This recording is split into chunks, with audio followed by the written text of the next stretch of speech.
नमस्कार बाळांनो, स्वाध्याय 2.1 आज अभ्यासणार आहोत आपण.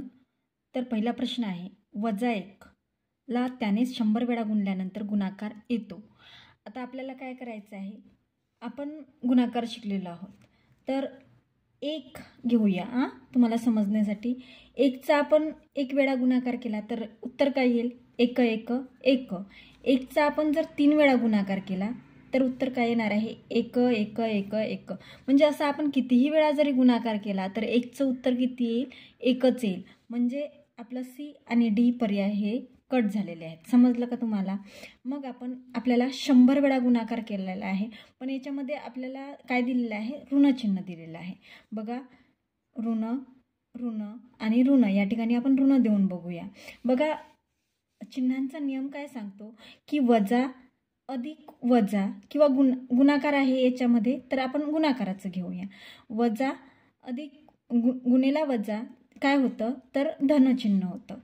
आणि एकदा वजा गुणेला एकदा अधिक जर असेल तर याचं उत्तर जे आहे वजा चिन्ह येतं.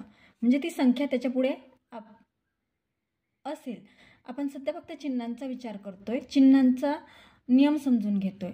आता या ठिकाणी संख्या कोणती आहे? सम आहे की विषम आहे? तर समसंख्या आहे. त्याच्यामुळे याचं उत्तर जे आहे कोणतं येईल? तर जे आहे पर्याय क्रमांक 1 येईल. कारण कसं? परत समजावून सांगते मी तुम्हाला. या ठिकाणी 1 2 3 3 ही संख्या कशी आहे? तर 3 ही संख्या विषम आहे. म्हणून या -1 गुणेला -1 गुणेला -1 याचं उत्तर जे आहे तर -1 येईल.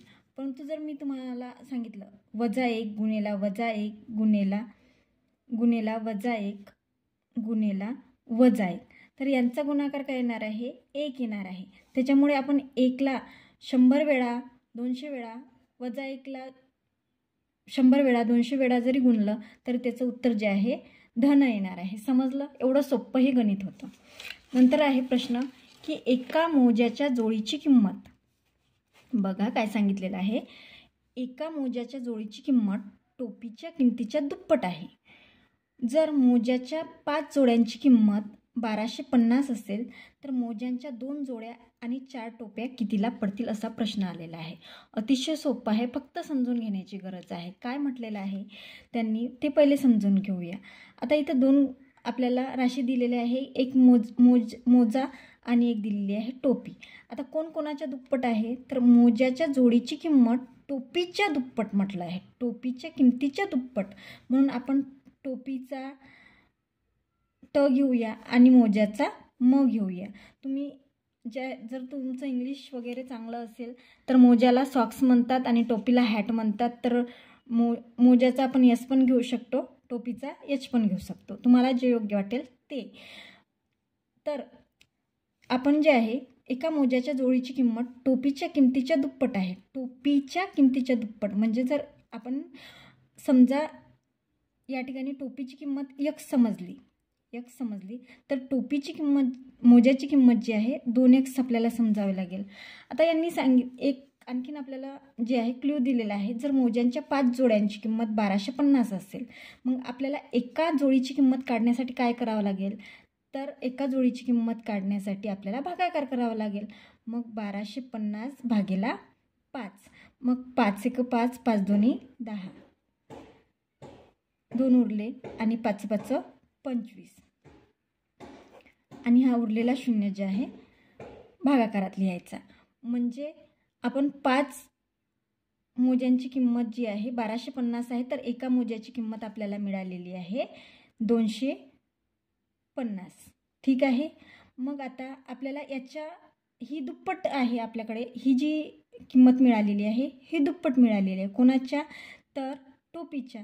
मग टोपीची एका टोपीची किंमत किती असेल? तर 125. ठीक आहे, एवढं समजलं तुम्हाला? नंतर आता यांनी काय विचारलेलं आहे, तर 2 मोज्यांच्या जोड्या. ठीक आहे, आपण 2 मोज्यांच्या जोड्या घेतलेल्या आहे आणि 4 टोप्या. बघा कितीला पडलंय त्यासाठी आपल्याला गुणाकार करावा लागेल. आता या ठिकाणी 0, 5 2 10, चला 1, 2 4 आणि 1 5, 500. या ठिकाणी 4 पंच 20, हातच्याले 2, 4 2 8 आणि 2 10, हातचाला 1, 4 1 4 आणि इथे 5. बघा आपण 4 टोप्या घेतल्या तेव्हा 500 रुपये किंमत पडली आणि 2 जोडे मोजे घेतले तेव्हा 500 रुपये. यांची करायची आपण बेरीज. यांची बेरीज येणार आहे 1000. तर आपला पर्याय बी हा बरोबर असेल. ठीक आहे, समजलं तुम्हाला? बघा बाळांनो, हा प्रश्न जो आहे 2016ला आलेला आहे. तर जे प्रश्न वारंवार परीक्षेमध्ये आलेले आहेत त्या प्रश्नांचा तुम्ही वारंवार सराव करणे आवश्यक आहे. तुम्ही बघाल एकच पॅटर्न आहे की जे प्रश्न आलेले आहेत ना त्याच प्रश्नांचा वारंवार सराव करा. गणित असा विषय आहे जो तुम्हाला मार्क मिळवून देणारा आहे. ठीक आहे, नंतर आपण प्रश्न बघूया. प्रश्न 3 आहे, स्टारच्या जागी किती किंमत घातल्यास आपल्याला जे आहे 56 स्टार 891 या संख्येस 11ने पूर्ण भाग जाईल असं सांगितलेलं आहे. आता आपल्याला जे आहे इथे कसोटी कामी येणार आहे ती म्हणजे 11ची. आता 11ची कसोटी काय म्हणते बघा. आपल्याजवळ अंक दिलेले आहे 5 6 स्टार 8 9 आणि 1. आता अंक कितीही देऊ द्या, काय करायचं आपल्याला, एक अंक सोडून जे आहे मी बघा काय करते तर 1 + 8 9 आणि +6 किती होतात 15 होतात. बरोबर आहे. तर आपण समजण्यासाठी इथे करूया 6 + 8 आणि या ठिकाणी 1 15. बरोबर आहे. ठीक आहे, तर नंतर जे आहे 5 स्टार आणि 9, 5 + स्टार + 9 यांची बेरीज किती येते ते आपण बघूया. 5 आणि 9 किती होतात तर 5 आणि 9 होतात 14. पण आपल्याला इथे किंमत किती पाहिजे तर आपल्याला किंमत पाहिजे 15. का बरं? कारण की 11ची कसोटी आपल्याला सांगते की ज्या संख्येतील समस्थानांच्या अंकांची बेरीज व विषम स्थानांच्या अंकांची बेरीज यांच्यातील फरक 0 किंवा 11ने निश्चेष भाग जाणाऱ्या संख्या इतका असतो त्या संख्येला 11ने निश्चेष भाग जातो. जसं की आपण या ठिकाणी बघूया की आपल्याकडे जे आहे 59,125 या संख्येतील समस्थानांच्या अंकांची बेरीज. बघा या ठिकाणी 9 + 2 म्हणजे या ठिकाणी जे आहे एक अंक सोडून 9 + 2 केलेला आहे. त्याची किंमत जी आहे त्याची बेरीज जी आहे 11 आहे. नंतर विषम स्थानांच्या अंकांची बेरीज. विषम स्थान म्हणजे 5 1 आणि 5. तर याची जे आहे बेरीज 11 येते. 11 + 11 बरोबर 0 होते. म्हणजेच या संख्येला जे आहे 59,125ला 11ने निश्चेष भाग जातो.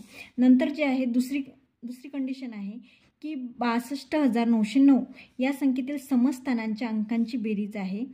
तर या ठिकाणी बघू शकता आपण 0 आणि 2 तर याची बेरीज जी आहे 2 येते. मग विषम स्थानांच्या अंकांची बेरीज बघूया. 9 आणि 9 18, 18 आणि 6 जे आहे ते 24 होतात. तर 24 + 2 बघा 24 + 2 जर केले तर ती जी आहे 11च्या पटीतील संख्या येते. म्हणजे 22 ही 11च्या पटीतील संख्या आहे. त्यामुळे या संख्येला सुद्धा 11ने निश्चेष भाग जातो. मग आपल्याला जे आहे या ठिकाणी कोणता अंक हवा असेल या पर्यायांपैकी सांगा बरं. तर कारण की आपली बेरीज जी आहे 14 आलेली आहे. तर यापैकी जो आहे जर आपण 1 ठेवला तर आपली बेरीज जी आहे 15 होईल. आणि जर आपण 15 + 15 केलं तर आपल्याकडे उत्तर जे आहे 0 येईल. तर या संख्येला जे आहे 11ने निश्चेष भाग जाईल. म्हणून आपला पर्याय 1 बरोबर आहे. समजलं तुम्हाला? नंतरचा प्रश्न आहे की एका परीक्षेत रमेशला गुरुदासपेक्षा 15 गुण जास्त मिळाले तर लीलाला त्याच परीक्षेत गुरुदासपेक्षा 7 गुण कमी मिळाले. नंतर जर त्यांना तिघांना मिळून 83 गुण मिळाले असतील तर गुरुदासला मिळालेले गुण शोधून काढा असा प्रश्न आहे. आणि हा प्रश्न जो आहे 2017ला आलेला आहे. परत मी तुम्हाला सांगते की परीक्षेमध्ये आलेल्या प्रश्नांचा सराव करा. आता एका परीक्षेत रमेश, गुरुदास आणि अजून कोण आहे, लीलाताई आहे. ठीक आहे, तर रमेशला गुरुदासपेक्षा 15 गुण जास्त मिळाले. म्हणून आपण काय करूया, त्यांच्या नावांचं इनिशियल कोड लिहून घेऊया. रमेशचा R लिहूया, गुरुदासचा G लिहूया आणि लीलाचा L लिहूया. बघा गुरुदासपेक्षा 15 गुण कोणाला मिळालेले आहे, रमेशला. मग आपण काय करूया, गुरुदासचे गुण किती पकडायचे, आपल्याला जे माहिती नसेल त्याच्यासाठी मी काय सांगितलं तुम्हाला, यक्स समजायचं. गुरुदासचे गुण जे आहे यक्स घेऊया. नंतर याला जे आहे रमेशला गुरुदासपेक्षा 15 गुण जास्त मिळाले, म्हणून यक्स अधिक 15, यक्स अधिक 15. तर लीलाला त्याच परीक्षेत गुरुदासपेक्षा 7 गुण कमी मिळाले, म्हणजेच काय, यक्स वजा 7. आता काय करायचं आहे आपल्याला, तर आता पुढची स्टेप अशी आहे की या सर्वांची आपल्याला करायची आहे बेरीज. म्हणून आपण काय करूया, सर्वात पहिल्यांदा जसं आहे तसंच मांडणी केली तरी काही हरकत नाही. म्हणून आपण जे आहे मांडणी करूया, यक्स अधिक 15 अधिक यक्स अधिक यक्स अधिक 7 बरोबर जे आहे तिघांना मिळून. आता हे तिघांची गुण आहेत ना, तर मग जे आहे तिघांना मिळून 83 गुण आहेत. ठीक आहे, म्हणून आपण तिघांचे गुण 83 लिहिणार आहोत. आणि नंतर जे आहे बघा 1 2 3 या सर्वांच्या पुढे जे आहे बेरीजचं चिन्ह असल्यामुळे 3x घेणार आहोत. 1 2 3x आपल्याला मिळालेले आहे, म्हणून 3x घेणार आहोत. नंतर इथे जे आहे 15 आणि अधिक 15 आहेत आणि इथे वजा 7 आहेत. मग मला सांगा 15तून वजा 7 गेल्यास किती राहतात, तर 15तून जे आहे वजा 7 गेल्यास जे आहे आपल्याकडे 8 उरतात, आहे ना. तर मग जे आहे इथे मोठ्या संख्येचं चिन्ह लागेल, ते म्हणजे अधिकचं. आता जे आहे 83 जशीच्या तसे लिहायचे. मग आता काय करायचं, 3x, आता हा इथे जो आहे अधिक आहे, आपल्याला जो आहे या उजवीकडे नेल्यानंतर तो होईल वजा. आता 83मधून जर 8 आपण वजा केले तर किती उरतात, 3 इकडे आणि 5 जे आहे अंशातून वजा केले तर आपल्याकडे जे आहे 75 उरतात, बरोबर आहे की नाही. मग 3x बरोबर 75 आपल्याकडे आलेले आहे. आता काय करायचं आहे पुढची स्टेप, तर पुढची स्टेप आपल्याला यक्सची किंमत काढायची आहे. तर यक्सची किंमत काढण्यासाठी इथे हा गुणाकारात आहे, तर 75 भागेला 3 करायचं आहे. तर 3 दोन्ही 6 आणि 1 उरला, 3 5 15.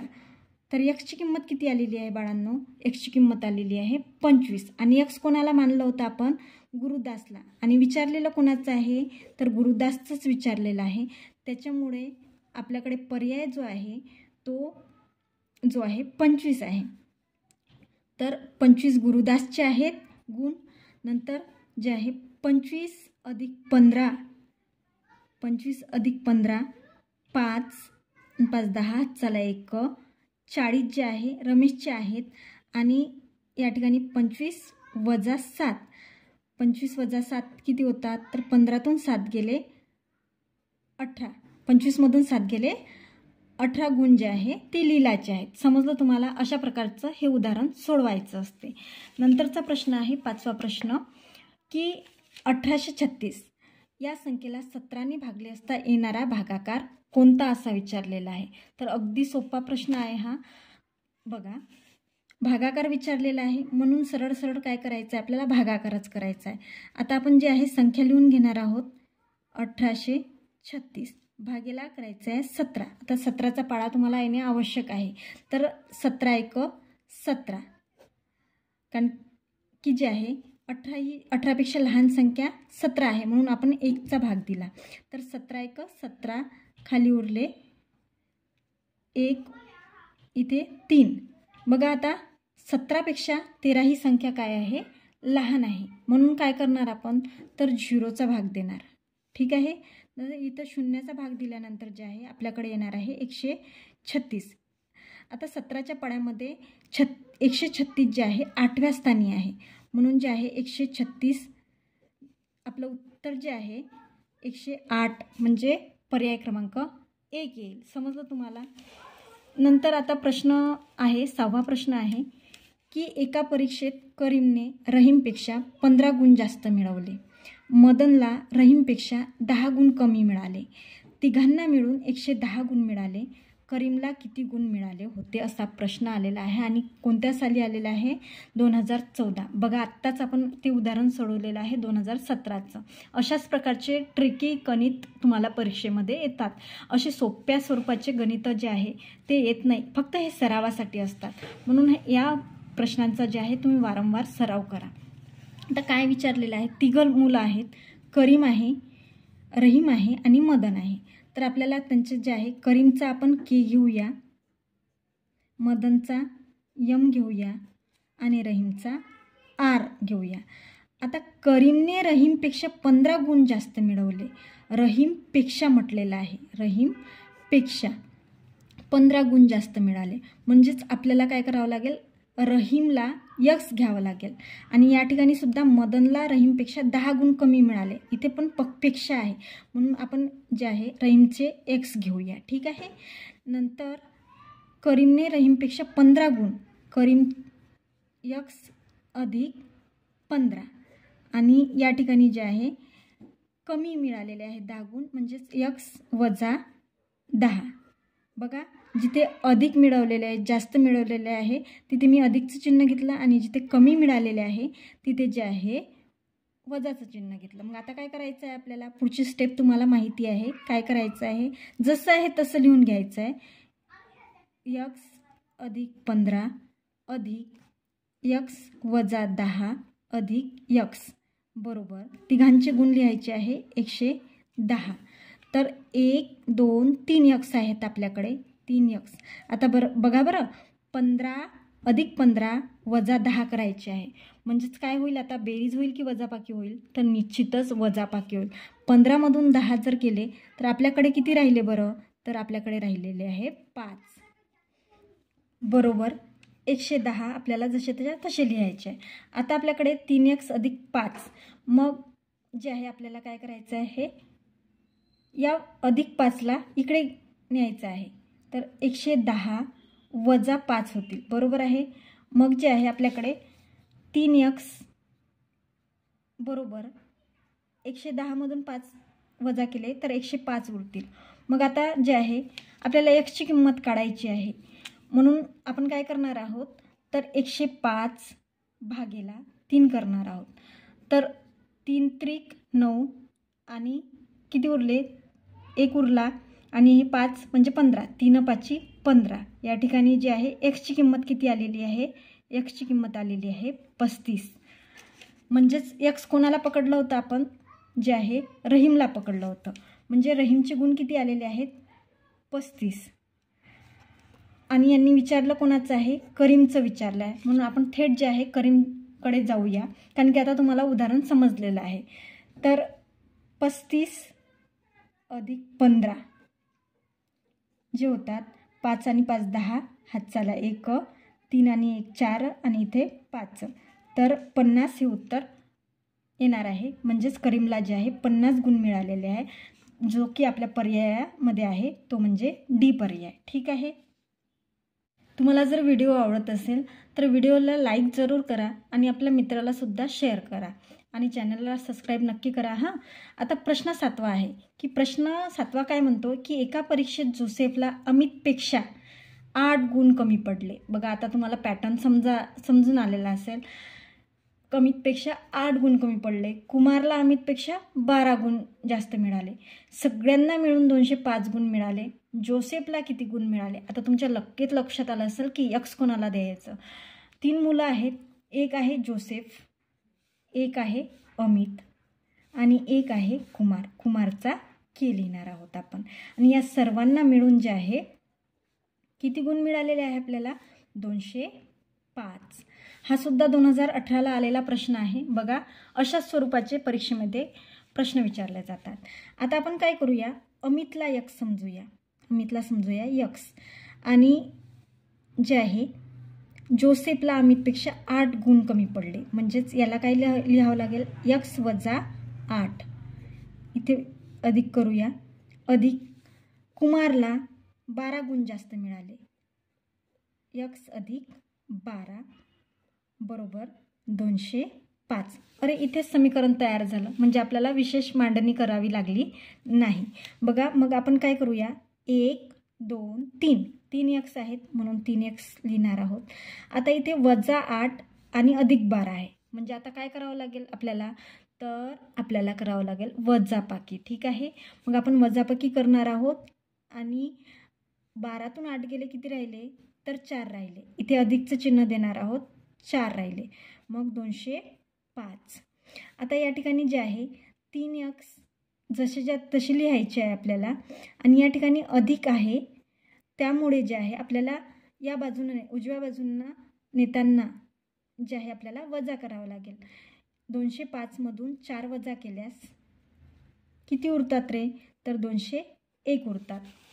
मग आता आपल्याला काय करायचं आहे, एक्सची किंमत काढायची आहे. आणि 3 आणि एक्स हे गुणाकारात असतात, म्हणून आपल्याला काय करायचं आहे, तो भागाकारात न्यायचा आहे. तर 201/3. तर 3चा पाडा बोलायचा. 3 × 3, 3 × 18. या ठिकाणी 20मधून 18 गेले, 2 उरले. इथे झाले हे 21 आणि 3 × 7 21. तर एक्सची किंमत किती आली? 67. एक्सची किंमत किती आली आहे? 67. आणि आपल्याला विचारले कोणाचे गुण आहेत? तर जोसेफचे विचारलेले आहेत. मग काय करावं लागेल आपल्याला? जोसेफ कुठे आहे? तर जोसेफ आहे x - 8. मग आपल्याला काय करायचं आहे? 67 - 8 करायचे आहे. 67 - 8 तर किती होईल? 17तून 8 गेले, 9 राहिले. 6तून 1 गेला, 5 राहिले. तर आपल्याकडे पर्याय आहे का? तर पर्याय तुम्ही कमेंट बॉक्समध्ये नक्की लिहा. ठीक आहे. धन्यवाद.